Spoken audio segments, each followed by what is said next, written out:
when NIO stock dropped below $4 per share and was trading in that range, it actually didn't shock me or surprise me. More on that in just a second. But first, I want to remind those or let those who may not know me or my view of this company. It's long term, very long term. In fact, the bottom of the screen, I've got the three major growth phases as I identify them for this company several years ago. The third one being basically when NIO has 1 million sales of their premium NIO vehicles on the roads. Now, they're not quite to 500,000 on the delivery side of things cumulatively. So they're about halfway there. That gives you a sense and kind of the overview that I have, again, being bigger picture, longer term. But now let's talk short term and why the stock price didn't shock me when it dropped below $4. There are a couple things to factor in. It doesn't matter how ridiculous I may think this stock price action and activity is. If, for example, the EVs have been selling off and if Chinese stocks have been selling off and they continue to do so. So here's kind of the short-term time frame. Now for a date on this, it's the morning as I'm recording. It's April 16th, 2024, and NIO is about, well, it's under $4. Let's just leave it at that for right now. This is what I do. One of the things that I do is just kind of look at the overview and the trend for NIO in this case, and then we'll look at Tesla, and then we'll look at Alibaba, and I'll explain a little my thinking, and then I'll offer something as well at the end, someone who is trading and looking for a reversal from NIO and sharing video content on that. So this is the one-day action. One of the things I like to do, it's really simple, is I'll just go and slowly expand my view and get a little bit bigger picture. So we go to the 5-day. There's clearly an obvious downtrend apparent. We go to the 1 month, apparently still the downtrend, and then the 6 month, and then we'll jump to the year.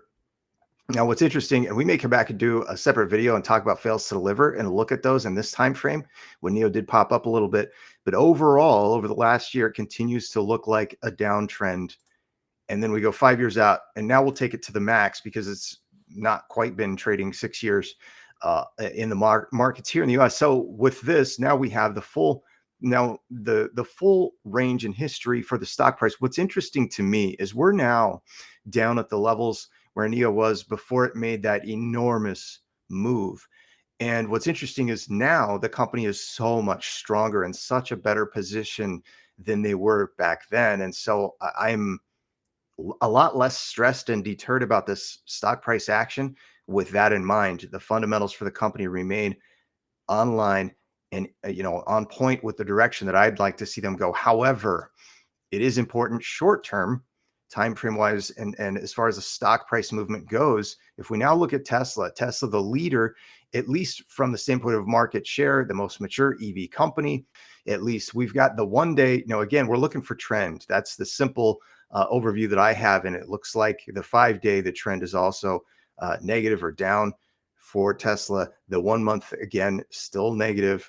The 6 month, still negative. We go to a year. And what's interesting about this is now once we're a year out, Tesla's trading roughly about its low point, right in that same range that it's been in the last year. So we almost have to go out to the 5-year. And obviously the chart changes a lot for Tesla because now we're incorporating when it became profitable and got included in the S&P 500 and that sort of thing. So again, if we just go back and look at the year and say, okay, they're kind of at that level. If they continue to flush and go down further, then we do have to then, or at least in my mind, I'm going to be looking at it and saying, okay, there could be more downward pressure, not just on Tesla, but possibly across the EV stock market side of things, that sector. So it's just something that I kind of passively track and watch to see, for example, if I think NIO might go down. These are just some of the simple things that I watch and kind of keep in mind from the short-term time frame or standpoint. Now let's talk Alibaba because Chinese stocks have been oversold and sold off and they've been beaten down. I mean, this Alibaba stock is one that's traded over $300 a share. And so let's look at what it's doing and what its trend is. And we've got the 1 day here.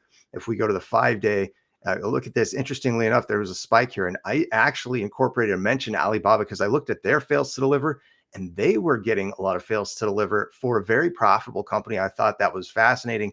And it made me want to pay more attention because if there is naked shorting of a company like Alibaba that's very profitable, and then when Alibaba even does stock buybacks and it doesn't seem to help the stock price, that makes me think, okay, I don't want to see NIO do a buyback. I want to see the company get to profitability so that hopefully we can see it make a big move up.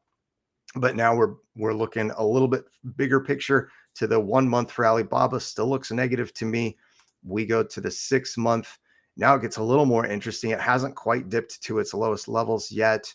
If we go to the 1 year, it does look like it's possibly heading in that direction. There could be more negativity ahead, sort of like Tesla. We're in the range of some maybe interesting levels and where more negativity could happen. And so then with those things in mind, that's kind of a couple of different elements that I sort of incorporate when I'm just kind of wondering and looking at what NIO stock might do in the short term. I also then sometimes look at the SPY, the futures for the S&P 500, and then get a sense of kind of what that looks like. Because if that has a flush or goes down, it could take everything with it. And so again, there these are just some of the indicators, some of the things that I watch. I'm going to share one more thing now. This is a post that I retweeted. This is the weekend analysis video that Laser did. Now, Laser is someone who looks for reversals. He's been tracking NIO for a while, and I've kind of been watching him track it.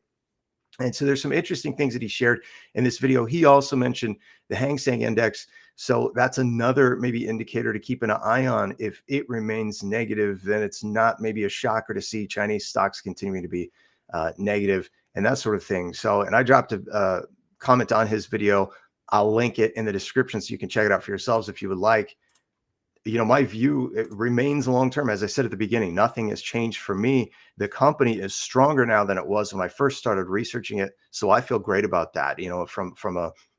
From the big picture overview and standpoint, especially as I've given it time, and time being less about the years and more about, for example, when NIO gets to that 1 million cumulative sales for its premium brand, it'll have other brands coming in. I think it's going to be globally known at that point as a very, very attractive brand. So there's a lot that still has to shake out. But in the short term, having even some awareness that, yeah, we could stay in this $3 price range for a little while. Interestingly enough, and call me crazy, I've been called worse, but it's possible that just like what we saw back in 2020, when NIO did make a huge move up, I don't think it's out of the question that we could see something like that. But I am not a short-term kind of guy, and so I don't even really trade NIO. I just kind of look at opportunities to add, and frankly, anywhere under $10, I've been happy to be able to add some. So that's kind of my view.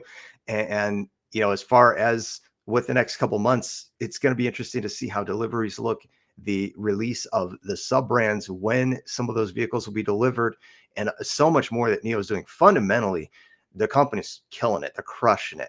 And as an ID and innovative driven enterprise, I expected them to need a little more time to get to that point of profitability. And I'm okay with it, especially if they're going to be more profitable once they get there. But until they get there, I do think fails to deliver and naked shorting could still be a factor. So we'll keep tracking and talk about that as well. But I want to get this video up and out, kind of, to start the day and set the tone on this week, because I didn't get a chance to get anything out earlier. I will be back with more content. Thanks and have a great day.